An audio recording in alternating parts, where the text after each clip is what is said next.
Welcome, and thank you all for joining us for the final event in our fall programming series, Freedom and Captivity.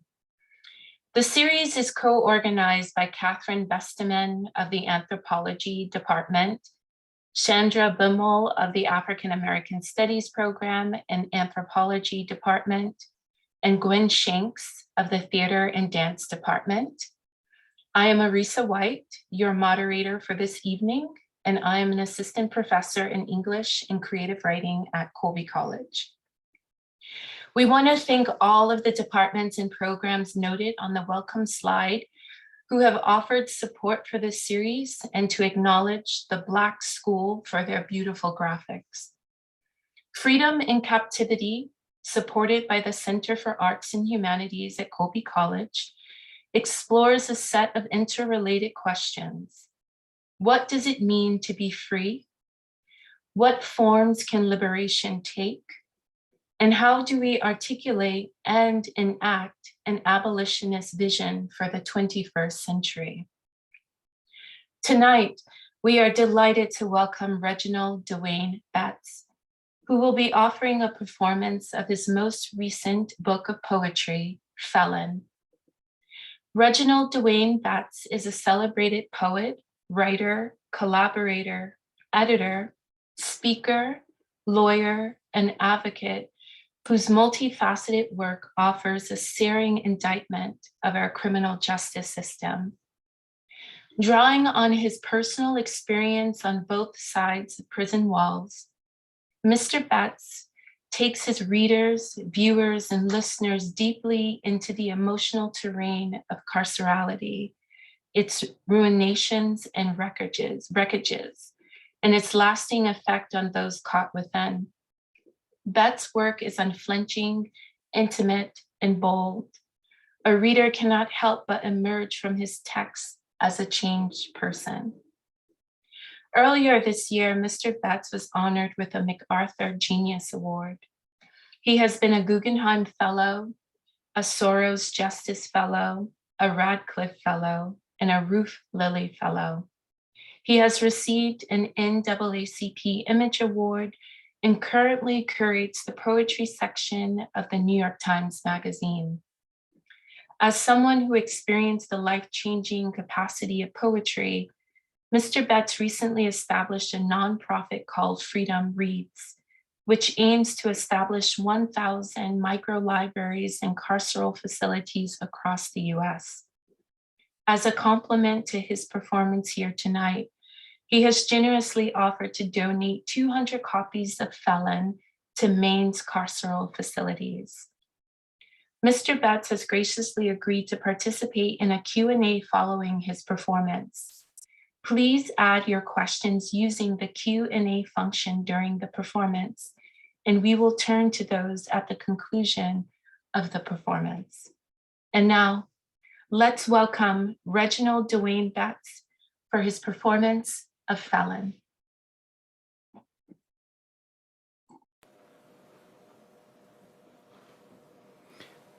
What do you think about when you hear the word prison? I mean, some people say violence. If you know somebody that's been inside, you'll say how long it takes to get from home to a prison visiting room. But me, when I hear the word prison, I think about books.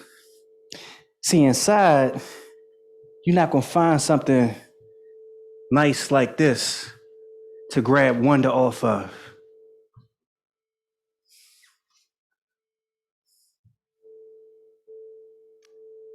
And to make you really understand where I'm coming from, I gotta take you back to the summer of 1998 when my world looked like this. I should have been celebrating graduating from high school. I should have been thinking about college. I was 16 years old, and I was in a hole. I was discovering Buju Banton, listening to Dawood beat on a cell door at night, chanting, "Murderer, blood is on your shoulder."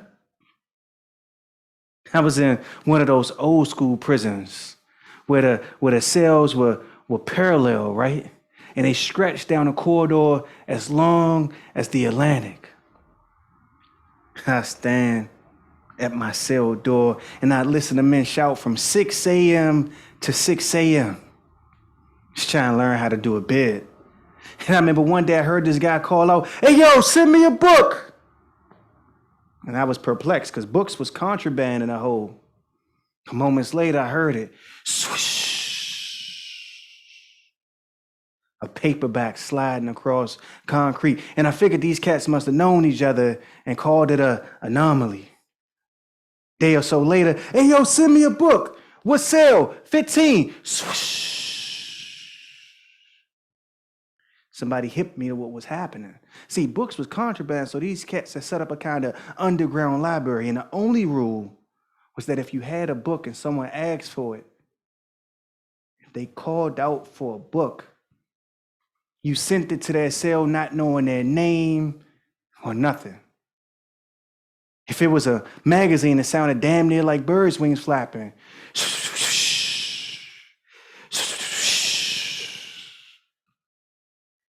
But I was a teenager in prison and told that you don't ask men in prison for anything. But the cells get lonely, and one day I'm standing at my cell door and I'm watching what's going on and I'm ear hustling. I just say, fuck it. "Hey, yo, somebody send me a book. Young blood, what cell? 19.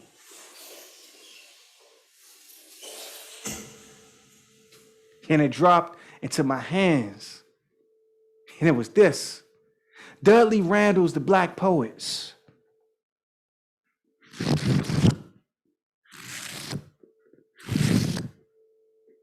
Damn, it sounds like birds' wings flapping. Now, I didn't know what I was supposed to do with a book of poems at 17, but I had nothing else to do but read them. And so I did. And I met Gwendolyn Brooks in the pages. I met Langston Hughes. I met Claude McKay, Sonia Sanchez, Lucille Clifton. It got to the point where I would just flip through names and stop if a name caught my attention. I stopped on this cat named Etheridge Knight because then and now I've never met nobody whose mama named him Etheridge. No, seriously. Raise your hand if your name is Etheridge. Unmute the Zoom if your name is Etheridge. You see what I mean? And this cat is writing about the 26 faces on his cell wall. I had 7 faces on mine. He's writing poems about a kid named Freckle-Faced Gerald. I remember reading them thinking, I'm gonna get transferred from this prison and I'm gonna have to leave this book behind. Or somebody's gonna ask me for it. And I remember opening the page where the poems were and I'm writing, 16 years hadn't even done a good job on his voice.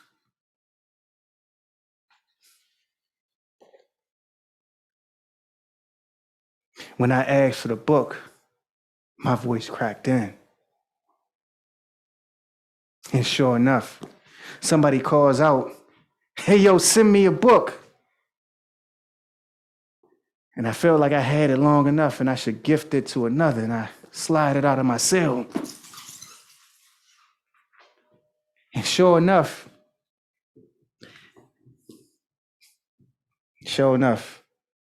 weeks later, I learned that Etheridge Knight had done time in prison. His book was called Poems from Prison. No wonder underneath his words I could hear a man singing. Name a song that tells a man what to expect after prison. Is this Occam's razor? Am I still a suspect after prison?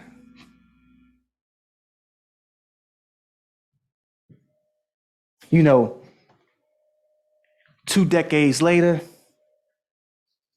I published my own thing. I called it Felon. I should have called it Poems After Prison. And if you check it out and you look at the acknowledgments, you'll see that I dedicated it to Christopher Tunstall, Roger Fentress, Terrell Kelly, Marquise Turnage. These guys I did time with. They all went to prison as teenagers, and then it struck me.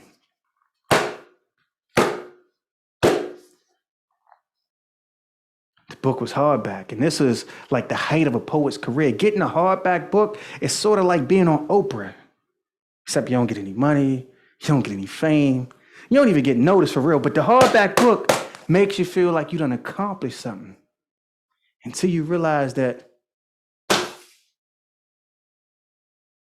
prisons don't allow hardback books to enter into the walls.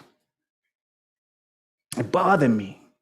I had written this thing and dedicated it to my homies, and they couldn't read it.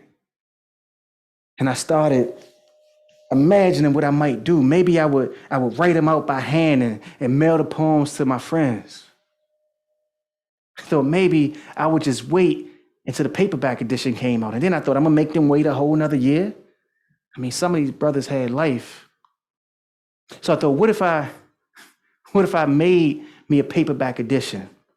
And then I started thinking about how much books cost, and I was like, well, what if I made it free? What if I made it a freedom edition?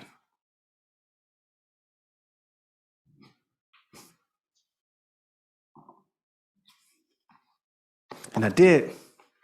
And I got thousands and thousands of copies printed. And I'm sliding them in cell doors all across this country.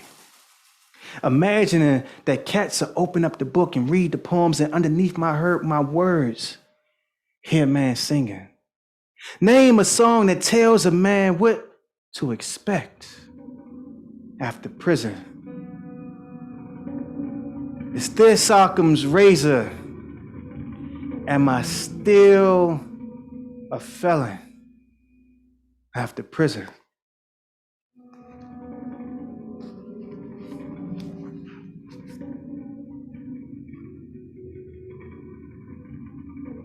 Blood history. Some things get remembered different, precise. Some things get remembered different. Some things get remembered.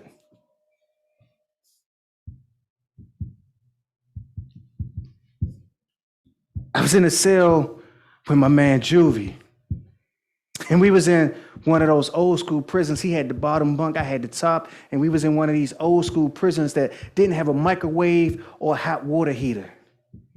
And so if you wanted to make you a cup of coffee, you had to hook you up a stove.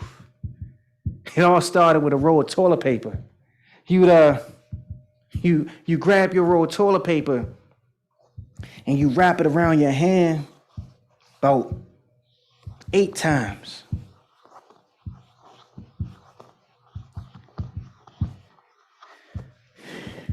You tuck the bottom in. And if you could see through the center, you had you a winner. You would sit it on your toilet. You would take you a soda can that was emptied and cleaned out and filled with water, and you have a string, and the string would really just be a torn off piece of sheet, but you have a string attached to it. And you hold the soda can with the string over the water, and you would have lit it first, and the flame shoots up out of the center, and no, it's all flame, no smoke. And you will hold it over the flame. And when the flame went out, you had your cup of hot water, and you could make you some joe. And that night, Juvie looked at me perplexed, because I lit it. And in my hand, I held a sheaf of my father's letters.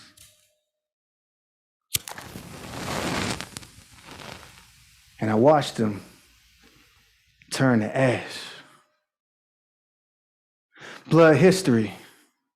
Some things get remembered different, precise as this English tongue can be, with words like petrichor, and perseverate. Ain't no exact sequence of letters to describe this leaving. In a cell we shared, Juvie once asked if I longed for a father.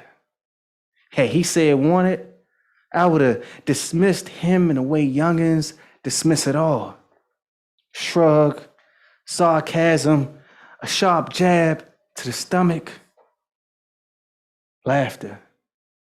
But he said longing, and in a different place, I might have wept. Said once, my father lived with us, and then he didn't. And it messed me up so bad, I ain't think about us leaving until I held my firstborn in my arms and only now speak on it. A man who drank whiskey and wild Irish rose like water once told a circle of black boys that ain't no word for father where he from. Not like we know. There, the word father is the same as the word for listen. The blunts we passed around let us abandon our tongues. Not that much though. But what if the liquor ain't lie? And if you have no father, you can't hear straight. Years later, mine said to me, son, why your firstborn ain't got our name? As if he ain't know. Some things turn your life into a prayer. The gods will certainly answer.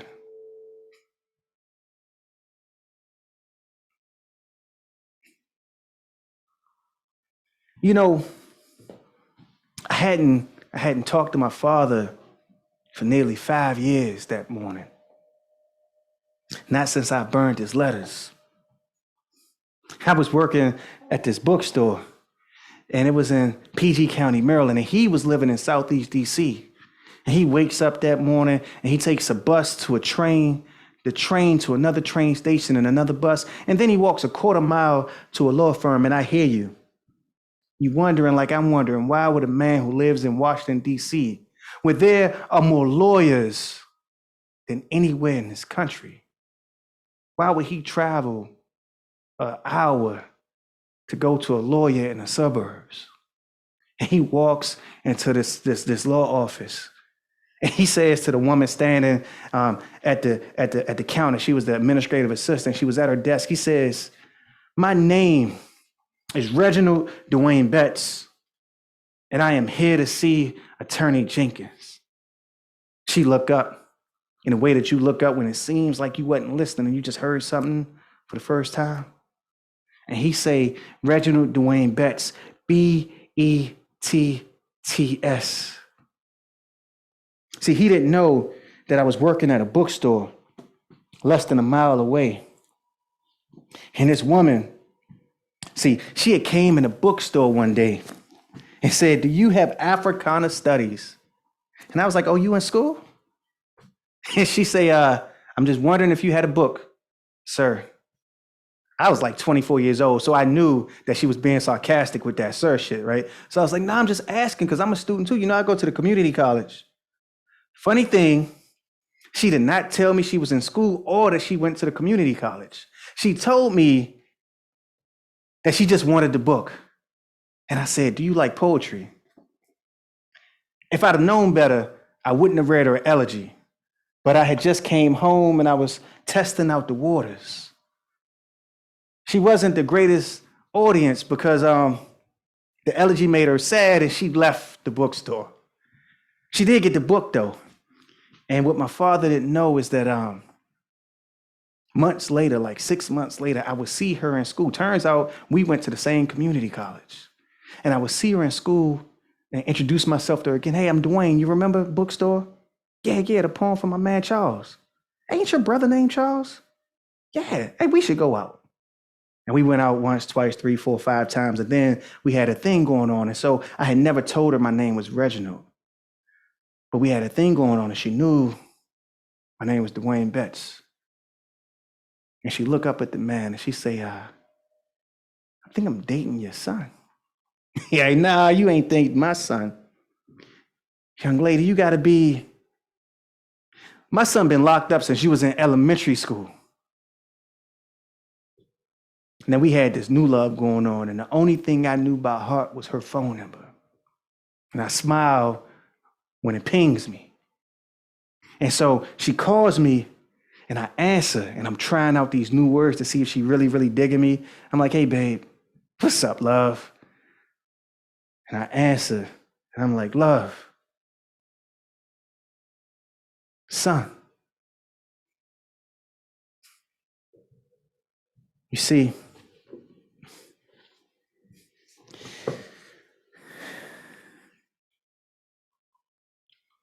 no letters distinguish my father's name from my own. No signal for the mailman, the postman, my employer. Though the man before them is me and not what follows after grief. See, we are no goldfinch, instead a kind of crow, a murder of us looming. Search out history and find felonies and divorce proceedings. The online account of our background, a song, a tragedy, and regret. A dozen men with portions of our names, variations and fragments, evidence of being called before a judge for everything from domestic violence to traffic tickets to something called jury trial prayer, and everything I did to land me in those cells. And there is no way to distinguish us without a birth certificate, a social security number, or witnessing the tat along the inside of my right arm.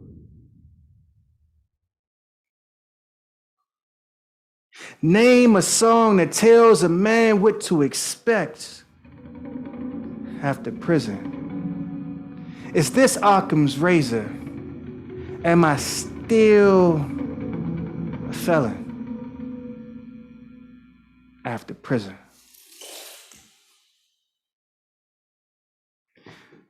But I came home on March 4th. March 4th. I remember I was in my mother's house in her kitchen for the first time since I was a teenager. I had some muscles, a beard, and a story. And I'm explaining to my folks that I came home on March 4th. I'm like, I came home on March 4th. March 4th? No, like March 4th. My uncle says, Gloria. My mother's name is Gloria. My uncle says, Gloria, is he doing a poem? And they laughing. But I'm serious. I'm trying to explain to them that I came home on March 4th.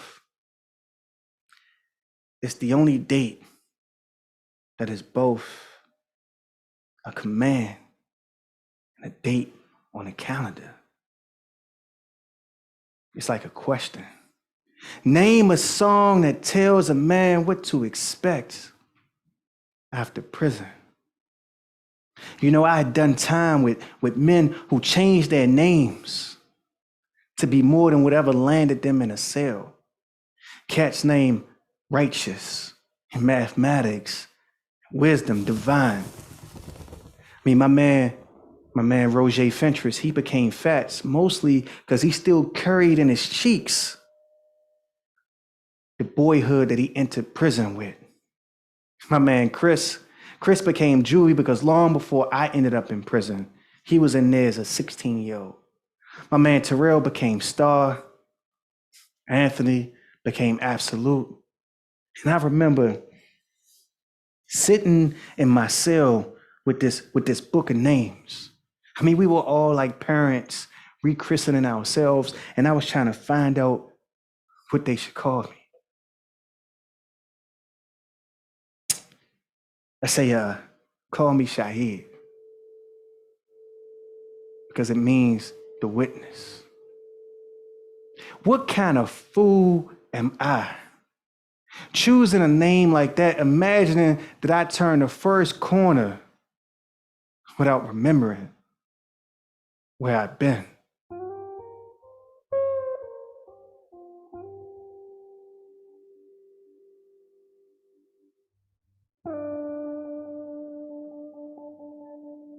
Last 5 lines of a love song after prison. Prison killed you, my love. Killed you so dead that you're not here now. You're never here, you're always.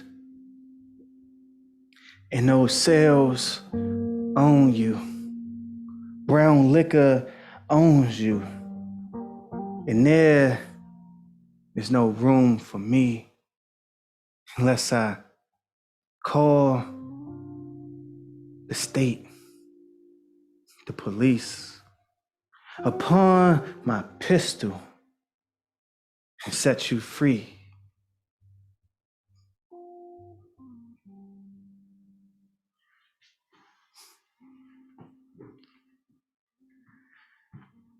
My lover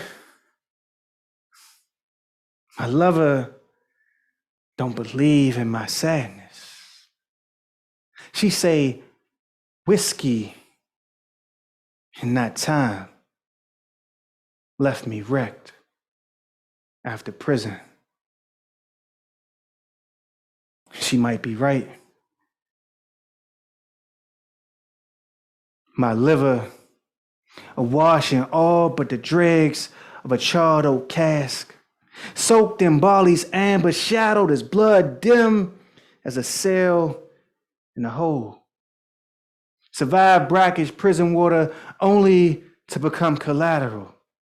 The things that haunt you still drown now, friends say, in nearly 50 pounds of brick hue colored rot gut. Spiritus frumenti. A gallon of whiskey weighs 8 pounds. And I am riven. And all this becomes a man confessing.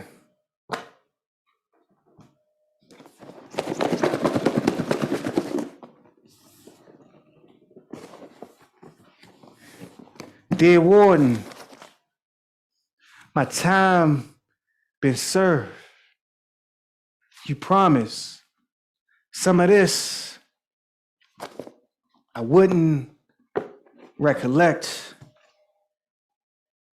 after prison.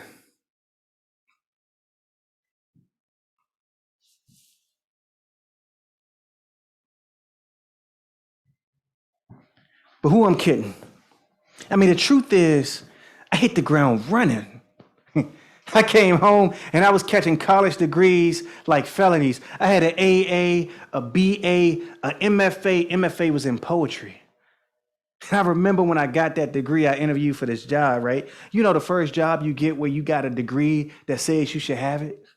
I'm in a meeting and I'm interviewing with this person and they say, within 5 minutes, they're like, Dwayne, you would be an excellent candidate for this job. You ever had something going so good that you want them to really, really know you? The application didn't even have a box for me to check, but I was kind of paranoid and it seemed like they liked me. So I say, tell the person, tell this woman, you know, I mean, I'm just trying to be transparent. I served some time in prison. You ever say something and your voice is cracking? Felt like I was asking for a book in the hole. She say, you exactly the kind of person that should be teaching these kids. I was trying to teach poetry to children. And I mean, I left the interview knowing I had the job. I mean, to be honest, I knew I had the job because she told me before I left, this job is yours if you want it. It was a weekend. I'm partying after getting the good news, celebrating with my folks. And then come Monday, Tuesday morning, I get a phone call. Mr. Betts, No, you shouldn't be discouraged.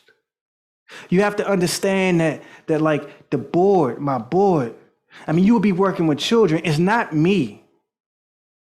The job went up in the air like smoke. And I realized from inside a cell, the night sky isn't the measure.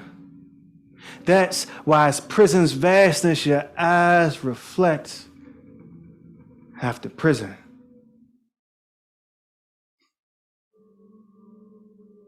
I don't know what drove me to get a degree in poetry, but I'm gonna tell you, they did not offer me a refund.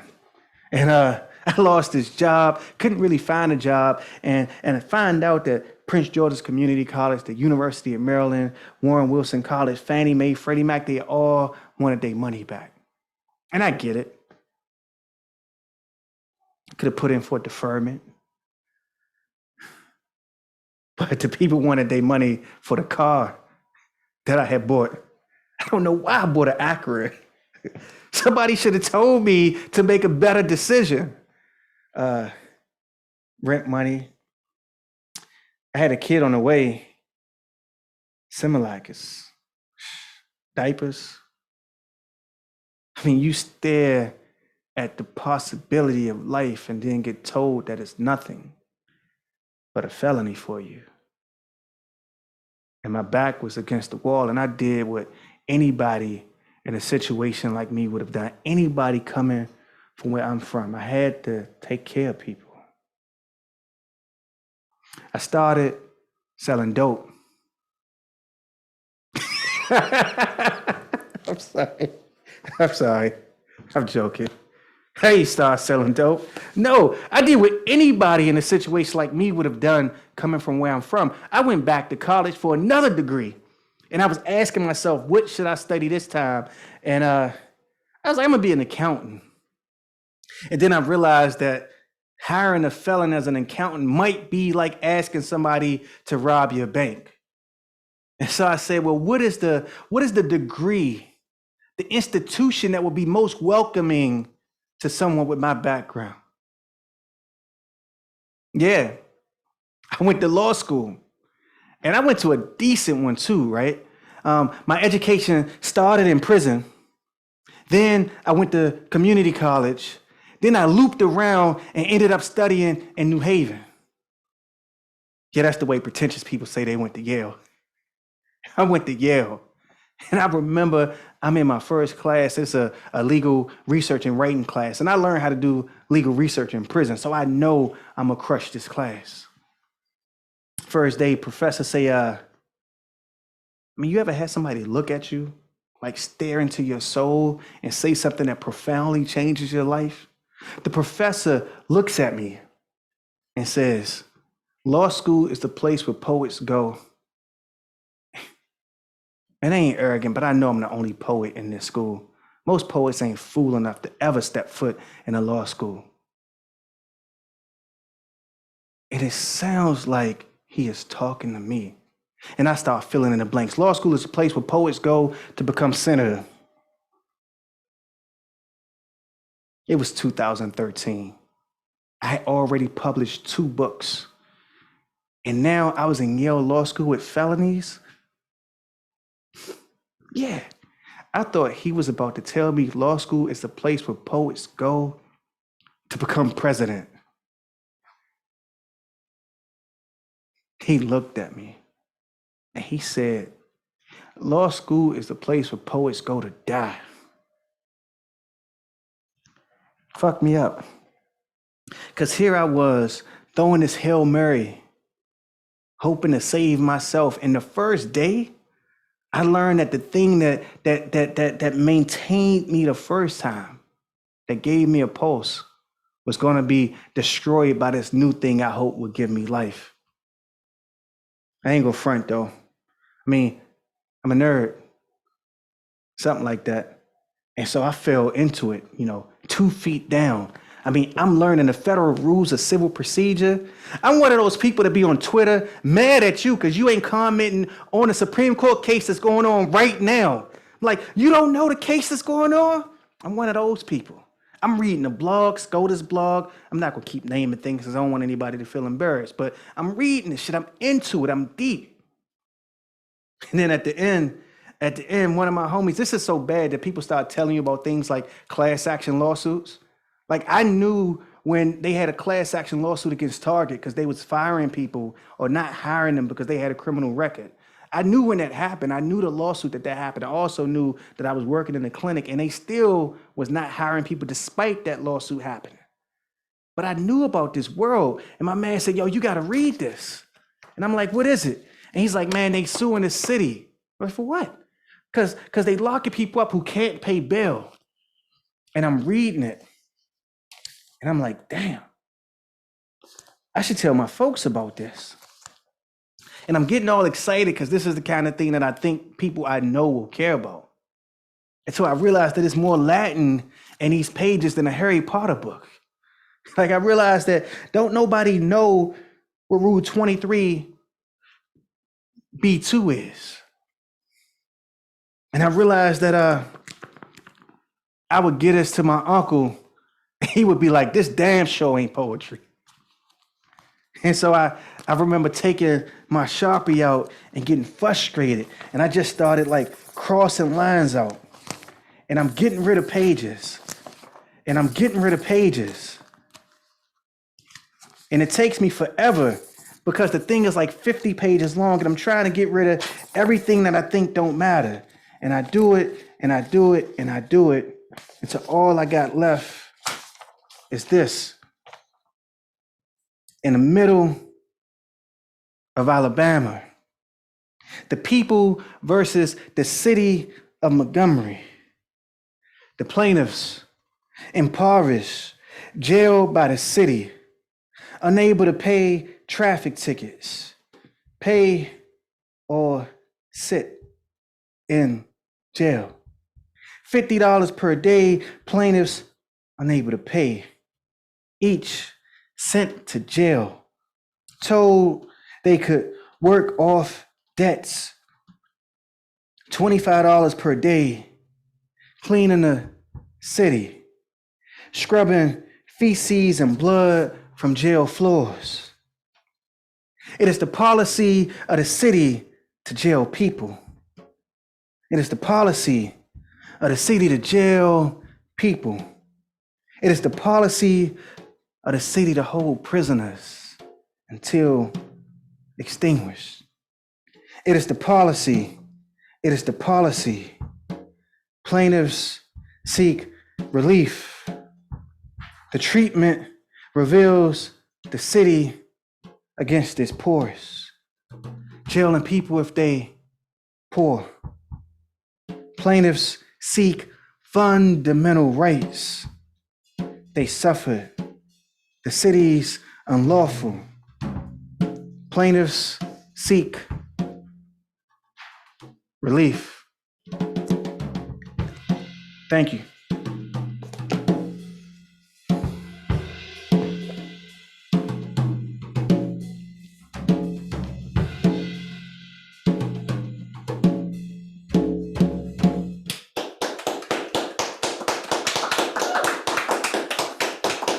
Thank you. Thanks, Oz.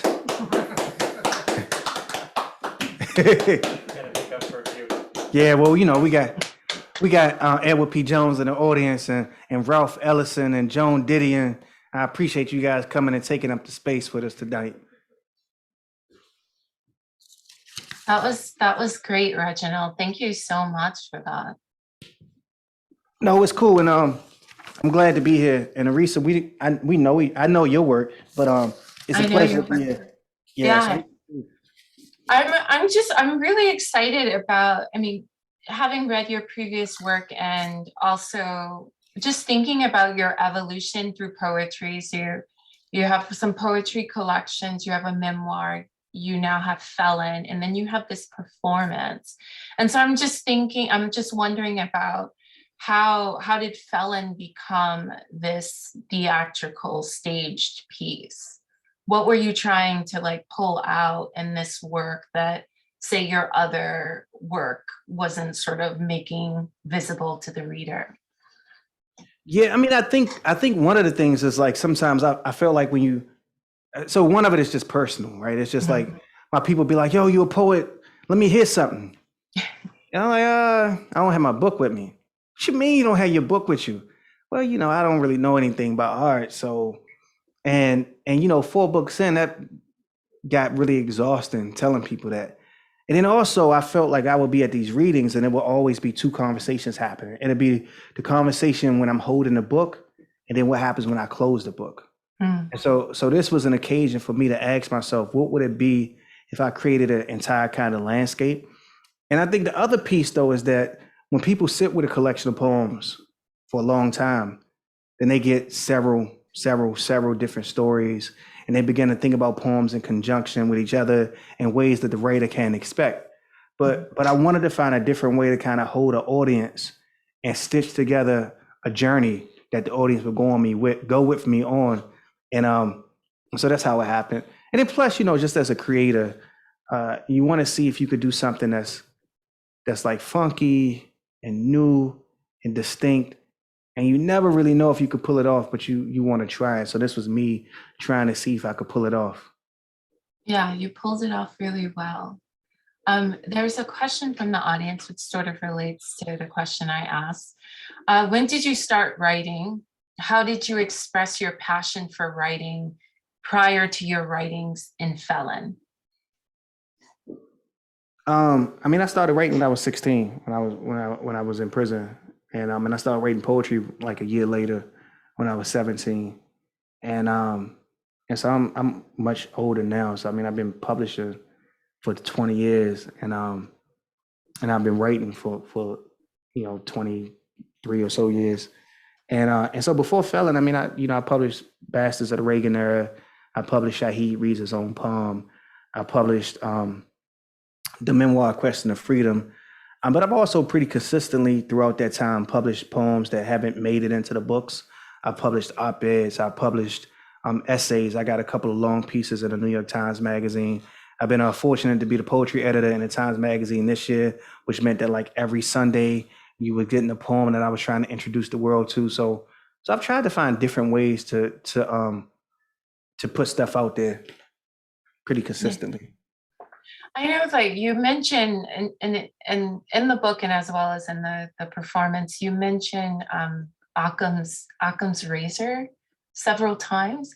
Can you just sort of speak about what that is?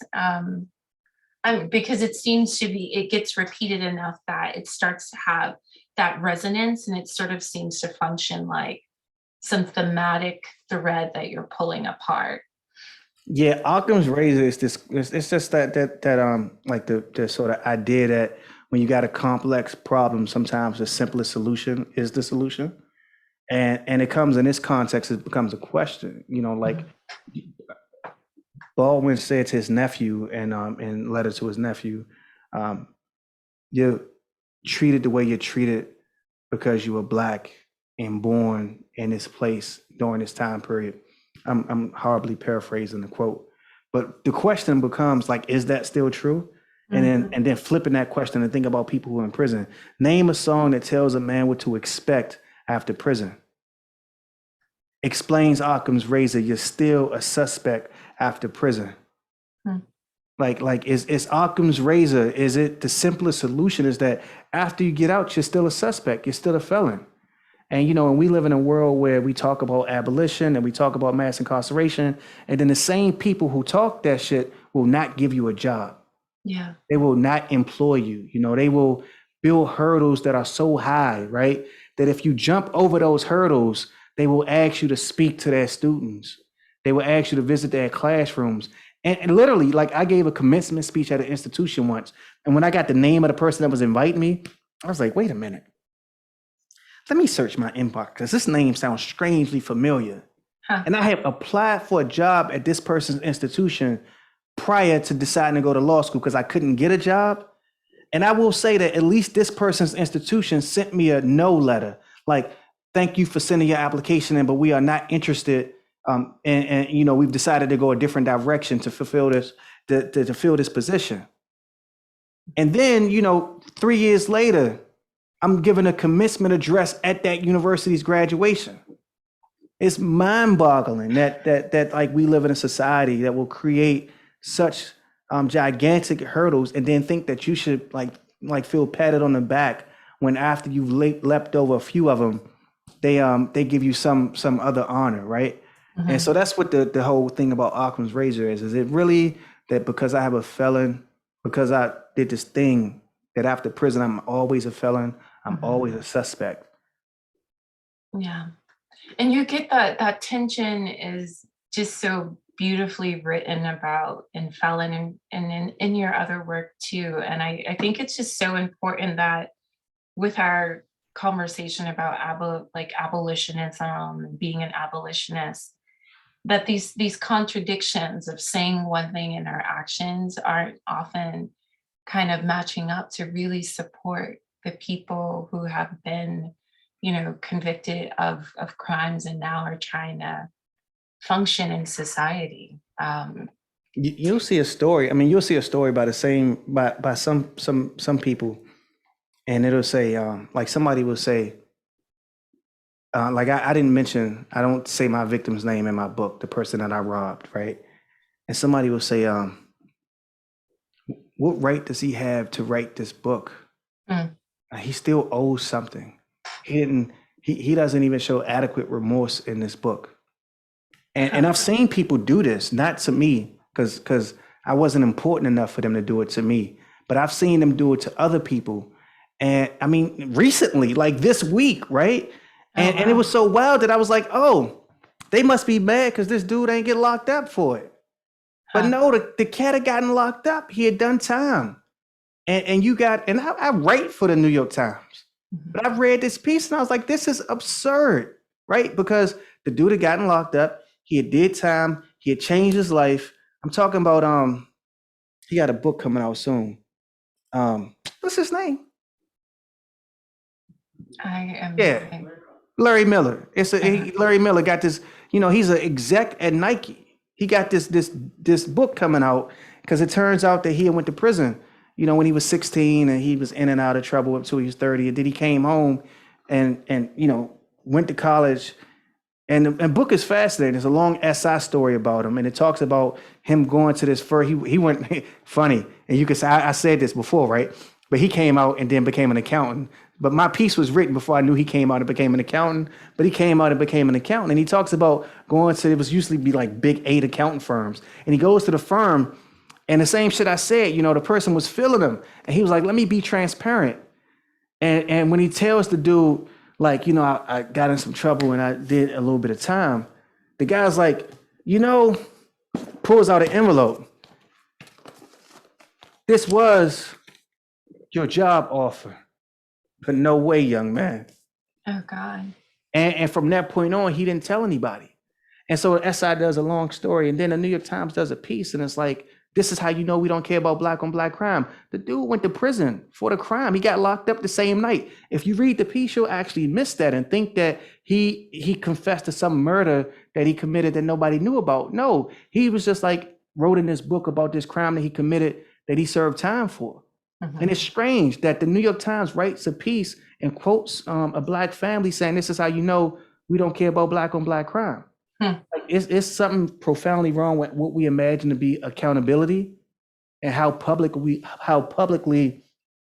we talk about these issues. And I do think that we could just do a much better job. And those of us who believe in reform and abolition could put more pressure on these spaces that pantomime our words back to us as they try to get readers and gain prominence in the public. Word. Okay, question from the audience. All semester, we've been working through a question about the extent to which prison education programs are part of the counterinsurgency, a counterinsurgent effort by the state to quell potential insurgencies and demands inside. What are your thoughts on this? I don't even know what that question means. No, let me try it. Do you want me to read it again? Yeah, no, you good. I know what it means. Okay. I don't think the state is that organized to try to, first of all, there are no insurgencies. There are not, first of all, I just would not use the language of insurgency and counterinsurgency in the context of prison.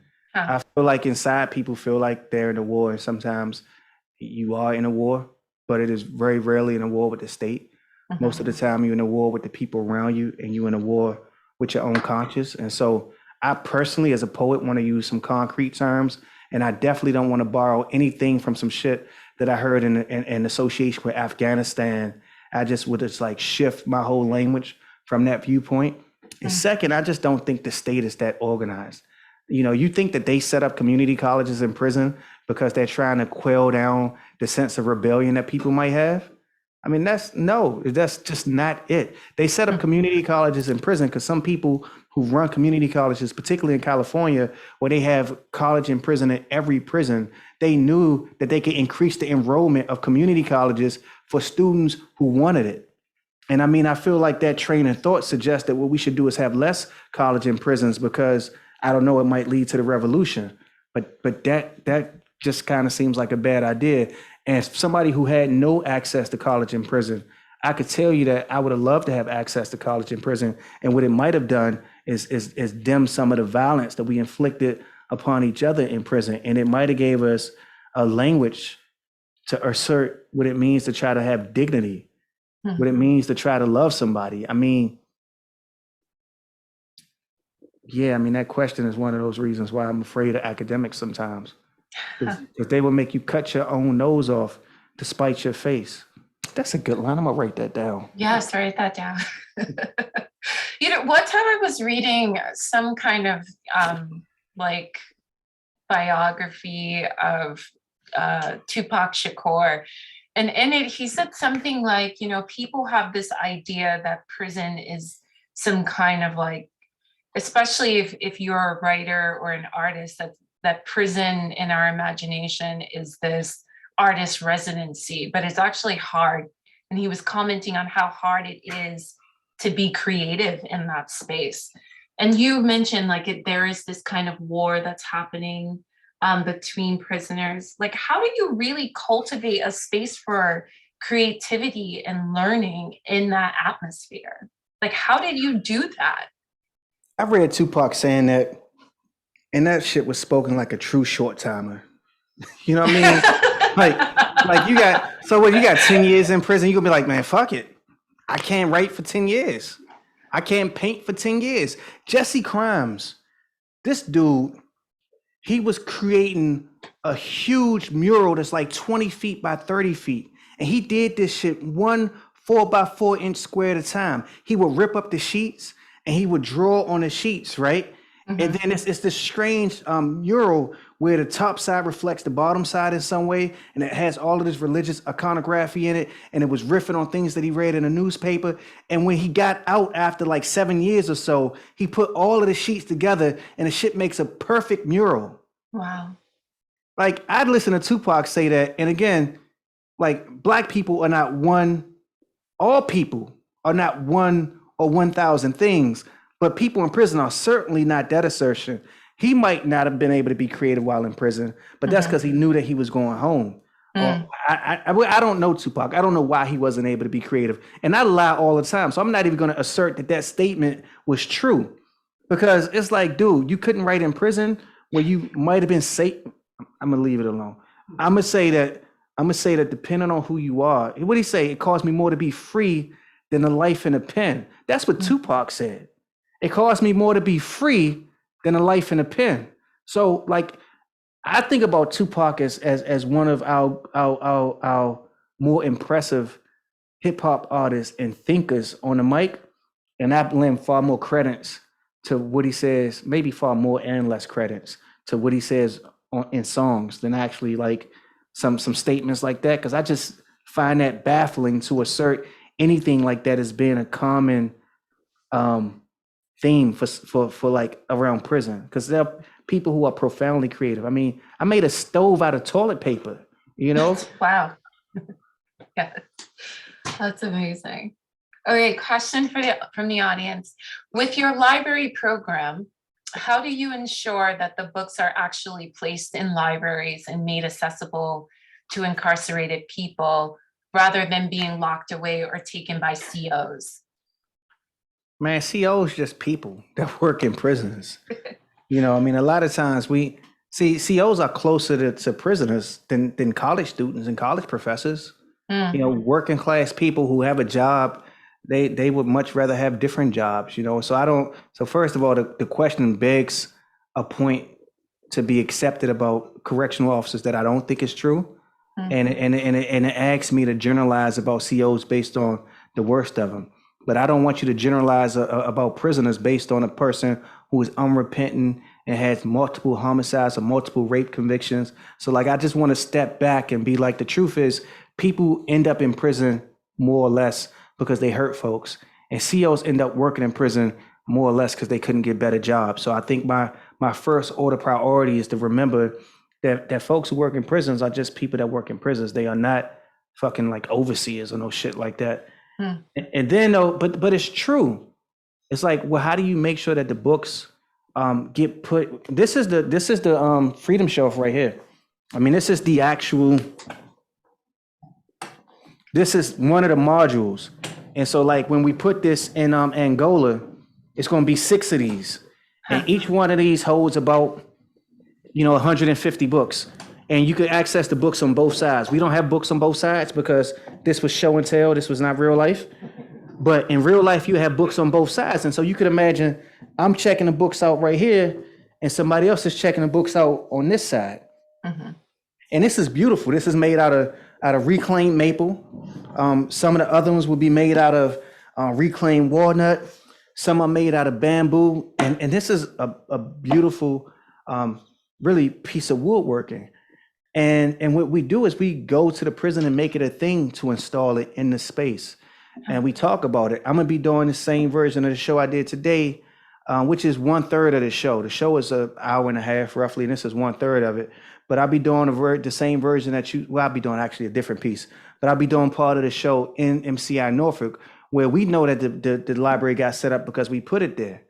But when you build in a movement, you accept that you have to create a groundswell of momentum and interest, and you have to find ways to keep pushing at the value of books to people, not just the COs, but also the guys, the men and women and children that's locked up. And anyway, the other thing that we do is we build one of these for the COs because we Oh, want them to read too. Like this is not, I'm just not with that us versus them shit, because most of the people who try to push that line of thought would not have hired me 5 years ago or 10 years ago, And so like, I find that the people who are most inclined to push the us versus them, I mean, some of them I know that I love and they're friends of mine and they just deeply feel one kind of way. I just don't feel that way. And mhm. and a lot of people who feel that way, I think, like just don't know the world. A lot of people locked up. My Mm, homeboy, his brother's a correctional officer. It's I sound mhm. foolish saying something like that to him when he's like, yo, my brother is a CO. So Yeah. he been locked up for 20 years. His brother been working there for 20 years. Wow. So, are there artists that you work with, collaborate with, who are making the shelves? They are fabricators, woodworkers, Okay. yeah. And then we also, so this like, different organizations, we got fabricators, we got these woodworkers in New Orleans. We got some folks here in New Haven. We got some folks in Massachusetts. We about to start working with some folks in Illinois. And a lot of these people partnering with people that's formerly incarcerated. I'm trying to work with Tom Moser out in Maine. So if one of y'all know Tom Moser, you should hit him up because I'm been trying to get linked up with them too. And I know I heard some is one of the prisons out there has a fantastic woodworking shop. We don't have people inside building it just because prison labor and the amount of money they pay them. But when people come home, we're hiring them as fellows to work on these from the outside and to get paid living wages to build these and put them back in the prisons where they came from. But if you know Tom Moser, again, you should tell him to get at me because I've been trying to talk to him for a while. Okay. Well, we'll make sure Tom connects with you. His son Aaron. So now I'm serious because I actually know that it's his son Aaron that runs the company. Nice. Okay. Well, another question from the audience. Can you reflect on the experience of installing a Freedom Library in Malcolm X's former cell at MCI Norfolk? Yeah, so it wasn't literally Malcolm X's former cell. It was like Malcolm X was locked up at MCI Norfolk. It was a cell in MCI Norfolk. And so theoretically, so it was the same prison grounds where he walked, right? Mm. And theoretically, to make people understand that, it's more poetic to say in Malcolm X's prison cell. So I don't want people to get they don't know what Malcolm X, what cell he was in. Like they don't know what cell I was in most of these prisons. They don't have records from the 40s. But still the question though, because I think it was something powerful to say, we're going to put this, and there's 3 of these in a wall unit that we put in the cell at MCI Norfolk. And they took the bunks out to make space for this. Huh. And what was powerful about it is everybody knew that this was the most beautiful thing that had ever been in that prison outside of people. I mean, everybody knew it. It was like this right here took 15 hours to make. You know, this is like, has a history. This wood has a story that it tells. And I've been in a lot of prison cells, but I don't think that I've ever had the same calm that I had, you know, putting that up and watching how other people interacted with it, you know, watching how people like it. So we could get these books, you know, we could take these to our cells.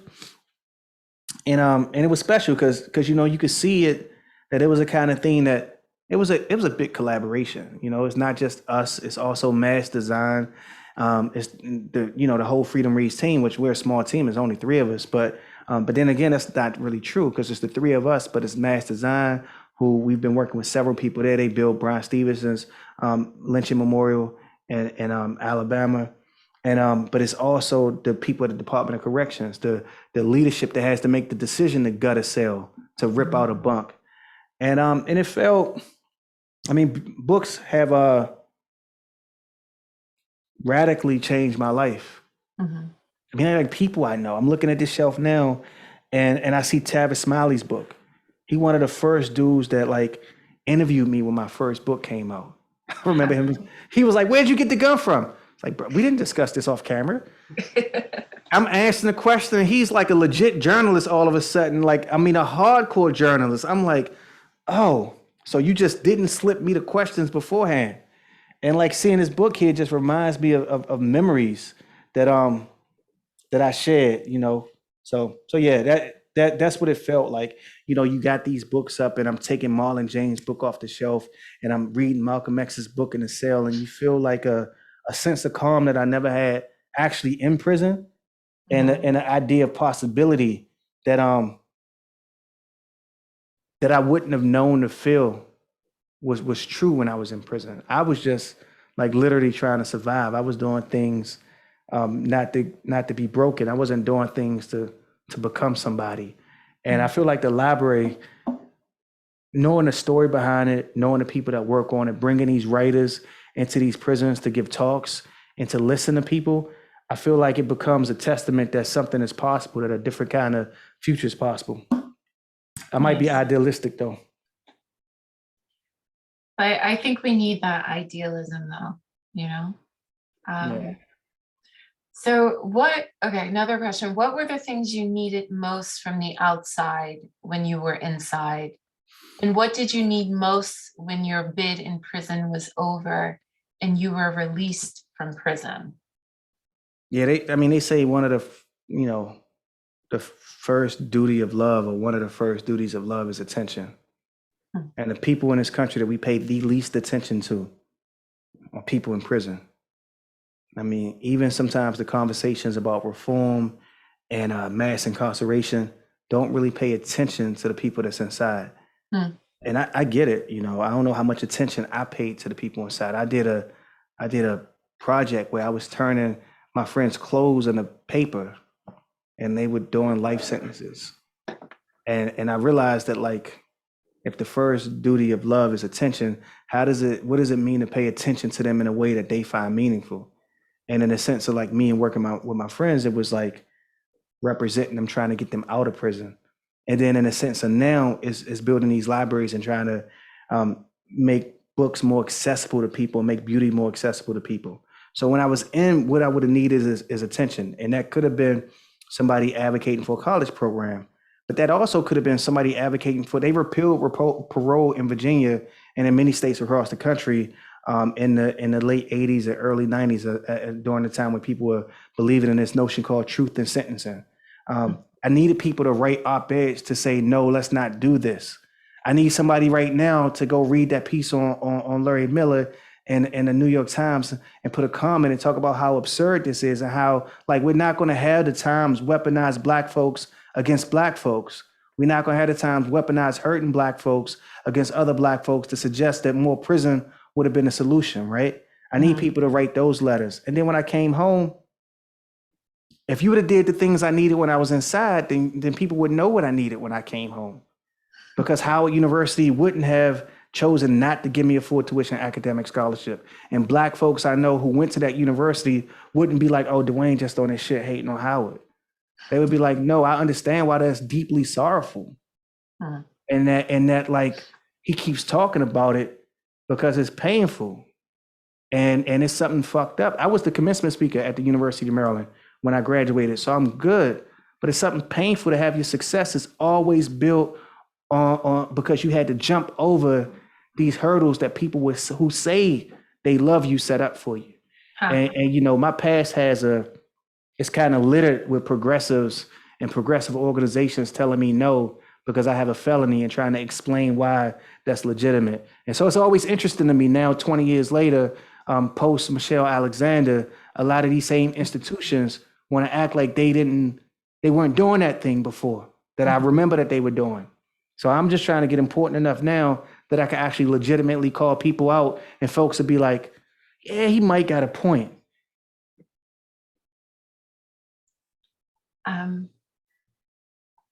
So you talk openly in public about your incarceration. How do you talk to your kids about your incarceration? I bring them to public events.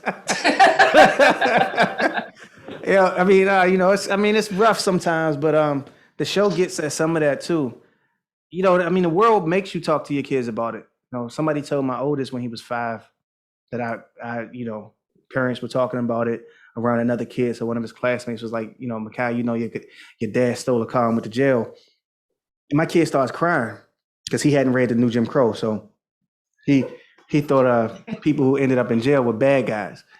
And I remember talking to him about it. You know, I'm like, yo, Mikhail, look, I had to go. They was like, I called the school and the school was like, oh yeah, this is what happened, but he's okay now. And I was like, all right, I'll talk to him when I pick him up and hung up. I told my wife was like, did you tell him you weren't locked up last weekend? And I was like, fuck them. And then I called back to tell him and found out that they already knew. They knew for a long time. They was like, oh, we're so proud of you, Dwayne. I was like, it's Mr. Betts. You know, fuck you mean you proud of me? And how do you have this knowledge about somebody and you just carry it around like a secret? Like I was your water cooler conversation. Anyway, I pick my kid up and I tell him and we talking and he's like, yeah, bad people go to jail. He adamant about this shit. I'm like, well, it is hard to explain it. Like you did this bad thing and I couldn't explain it. And I actually only really got to something that made sense later because there was a kid in his class who had some challenges, right? And he was like, yo, don't nobody want to be this kid's friend because, you know, X, Y, and Z. And I don't think I want to be his friend either.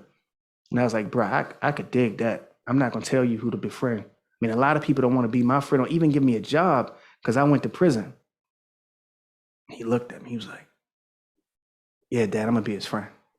And so, you know, that was talking to him about it, was finding the first opportunity I got to disconnect it from me because he had to understand that like you could be something and something else, you know, and that our duty to each other is sometimes just based on who we want to be, not based on what a person has done. And it's just, you know, you had a conversation again and again and again, and they get older and they think about the conversation in different ways and they hear me talk about it. And I am successful enough that they could be like, yeah, but. And I think that was part of maybe one of my duties. Like, and the yeah, but isn't always about my successes. It's like, yeah, but shit, my dad has been coaching my basketball team for 5 years. He used to, you know, leave New Haven at midnight to go to work at 5 a.m. in Philly and would stay there for 3 days and then come home and coach for 3 days while like never sleeping. So like part of what I tell my children, I think is not what I say at all. but what they see me do. And I don't know. It's a long-winded. That's a long question, meandering answer for a very specific question. No, that's good. I love it. I mean, because you bring up fatherhood and Felon, and so this is so I do want to ask a question about fatherhood in a way, and how, because I love that line in the poem where, father is a new way to listen.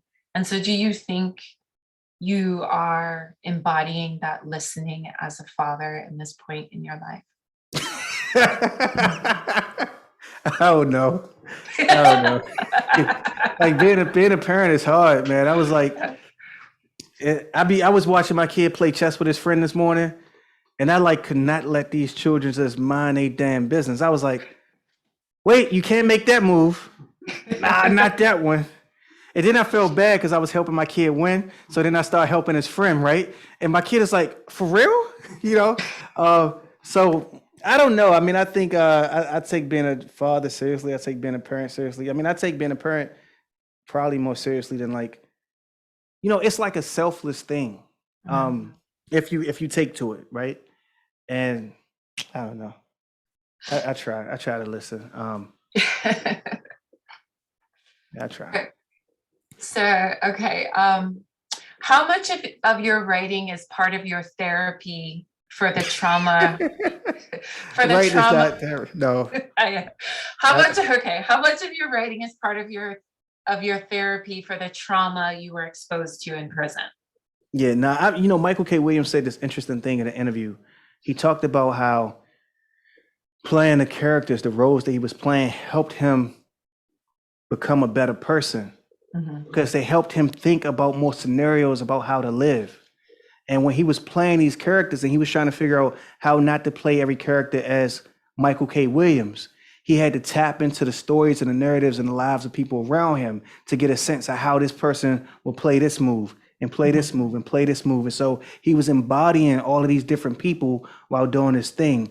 I think that reading allows you to do that, right? You access all of these narratives and you think about how this worked out in Sula. You think about how this worked out in Invisible Man.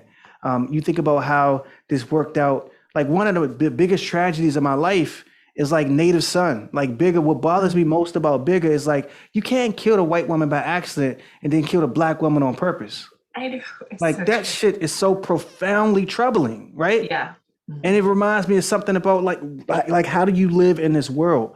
And so my writing is not therapy, but it is a way for me to think more deeply about the world that I live in. Because even the stories, like ain't nobody said I don't believe in your sadness. It's whiskey, not time, that left you wrecked after prison.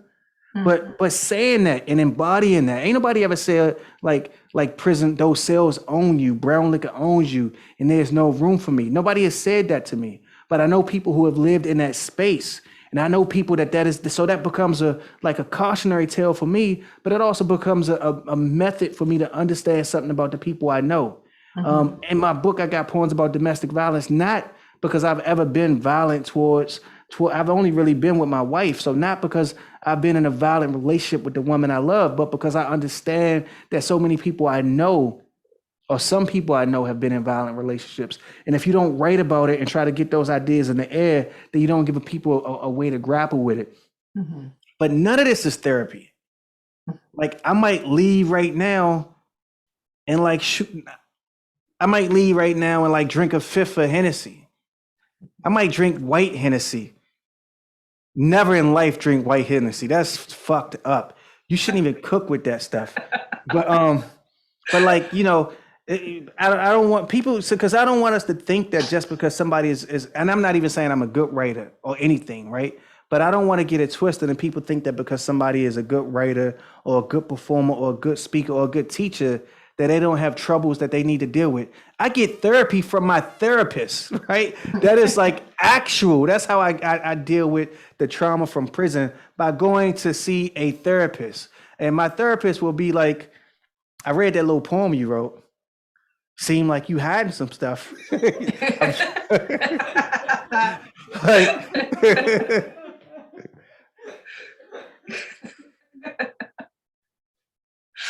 Oh my God, that's great. All right. What role do you see poetry playing in social movements today?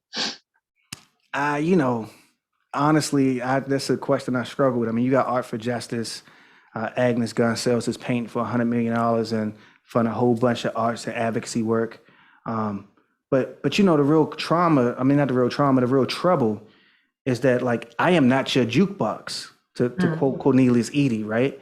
And so a lot of times when you think about social movements, what they want is they want a jukebox. They want somebody who can control, who is saying a message that like really fits neatly within their narrative. And so I think a lot of times social movements don't really want to engage with the work that poets do or with the work that creative artists do, because it's hard to figure out how to specifically do it. And I wonder, I mean, if we deal with some of that, you know, even with Freedom Reads, and we're not, you know, we're not a social movement, we're a literary movement, but sometimes I might not talk about the content of some books because, you know, I don't want to scare people. I don't want, you know, I don't want people to think, oh, maybe that book shouldn't be there. You know what I mean? Sometimes you find yourself, if you don't have enough time or space to really dig into something, avoiding it. And I think that's literally like how a lot of the organizations that I might name think about poetry as maybe not, it's not on message enough. And they want to be on message because they only have 30 seconds to grab your attention. It's interesting though. I think the whole solo show is a test case for, is that true? Like, how do I partner with the ACLU, because they owe me? Like, how do I partner with the ACLU and they co-sponsor a show in a felon? You know, what would that even look like? It's an interesting question. Like, what does it look like to get arts and artists more actively engaged? I don't know. Elizabeth Alexander, I should just say, has been doing great work on this though. You know, and I think that institutions, I should tell y'all this main story before we finish. So tell me when we about to finish, and I'm gonna tell you my one main story. But I started this project in Bowdoin, and well, the redaction project that sort of became the genesis of the run of some of the work I've been doing over the last few years, and that was because an institution gave me space. And so I think institutions develop artists because they give you room to be independent. I don't know if advocacy organizations and nonprofits have really begun to think about what it means to embrace the risk of letting an artist be independent and even fucking with them if some of their message is contrary to what the organization would say publicly or believe. I wonder if, like, you know, grant and funding sort of keeps, you know, these nonprofit organizations from doing such things like that. No, I don't think so. Because I mean, I should say, like, the Civil Rights Corps, CRC, Civil Rights Corps, Alec Kirkestanis runs the organization. They've been suing, you know, cities across the country for money bill reasons, but they've also been doing other work around the sort of license, like how they've been revoking people's licenses for fines and fees and different things like that. I mean, they have an artist in residence, and they usually have like a poet in residence and an artist in residence. And they pay them, and they don't try to police the work that they do. Larry Krasner and Philly, they had an artist in residence, and this cat had done like 25 or so years in prison. So there are some organizations that have done it. I just think it is you got to push them. It's an interesting dilemma to think about what it would look like, and also it's just a model that didn't exist before. So it's just like, who will push them? I'm gonna get the ACLU to make me that first poet in residence. I think that's exciting. I think that'll happen. Okay, all right. Dwayne, hi, it's Deborah Spark. You came to Colby when you were still in law school, and I remember you said at the time you would never practice law, but you wanted to teach. Now, a lot has changed in your life, and clearly there are many other things you might do with your law education. What are you thinking of about law, and how are you going to use it in your life now? Hey, Deborah, how's it going? Yeah, one of my poems came out of this. The last poem in Felon, not the last poem, but So I won't even tell you the story, but I'll tell y'all the poem and y'all can read the poem. It is called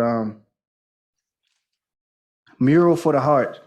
So that whole story came when we was leaving from Colby, and I was there with two of my friends, and they forgot to put gas in my truck. And so that whole poem is telling a story that starts at Colby. And I figure it's Dab's fault because she didn't tell them to put gas in the car.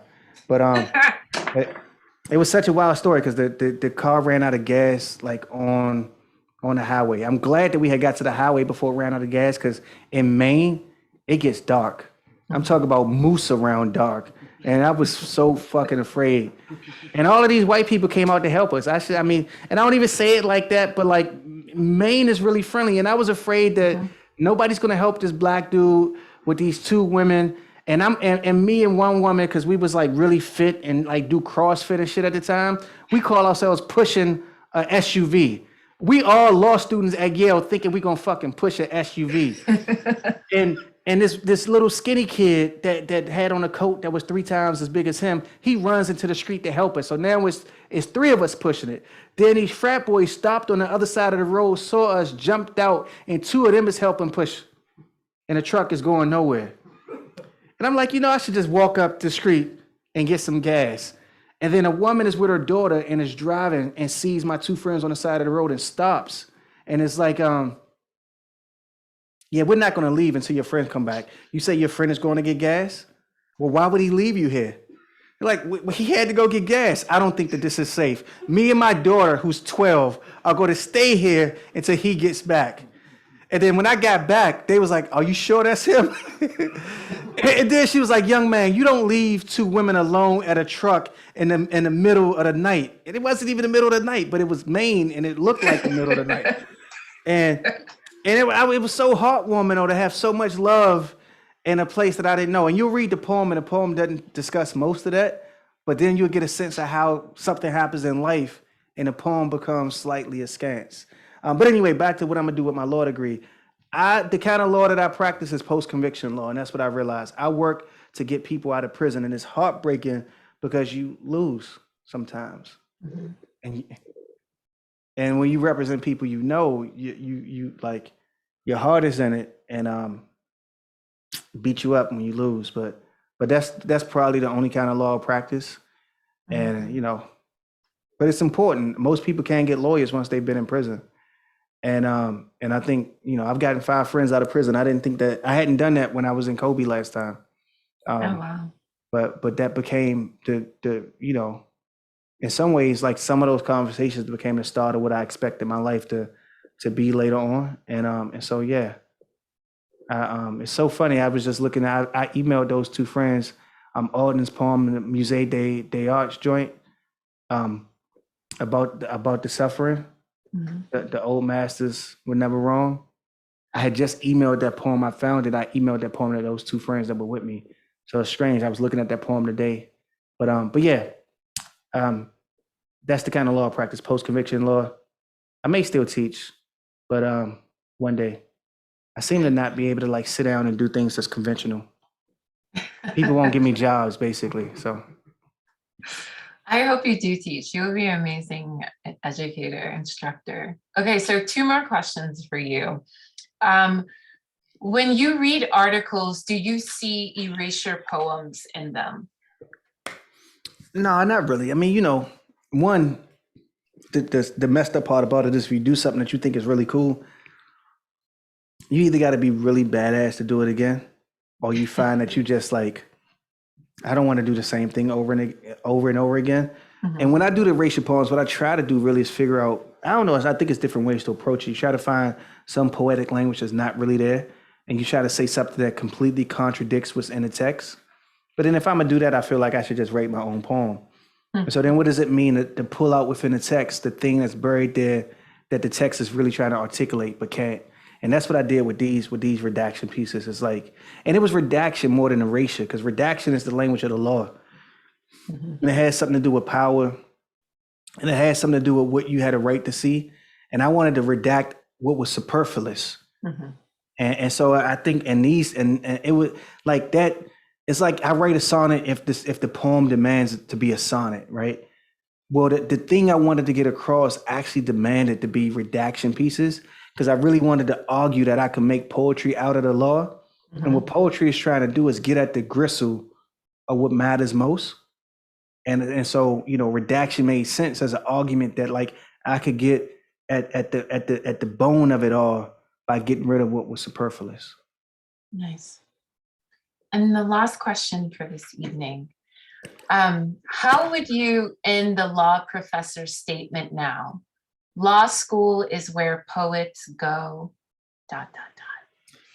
Yo, my homie say, this is like, I'm gonna have a whole bunch of apocryphal stories about me and nobody's gonna know what's true, right? But this guy will tell you, so we when you go to law school, you go to this fancy dinner and it's like really just alcohol and hors d'oeuvres, but it's at some fancy hotel here and you don't know anybody. It's like admitted students weekend. And so we all sitting around and this is a topical question like, why did you come to law school? And it's like, I came to law school to do this. And he was like, why'd you come to law school? And I was like, man, I came to law school to start a fucking riot. I was like, yo. And the thing is, I was like, fuck, did I mean to say that? I would say that law school is where poets go to start riots. Nice. Yeah. I love that. This has been an excellent evening with you, Reginald. Thank you so much for your time, your brilliance, all of the wonderful work you're doing for the folks, in prison and those outside. And so this concludes our Freedom in Captivity virtual Monday night series. Thank you all for joining us this evening. To view other events in this series that you may have missed, please visit freedomincaptivity.org, where all the recordings of previous events are archived. Have a good evening, be well, and be safe. Thank you.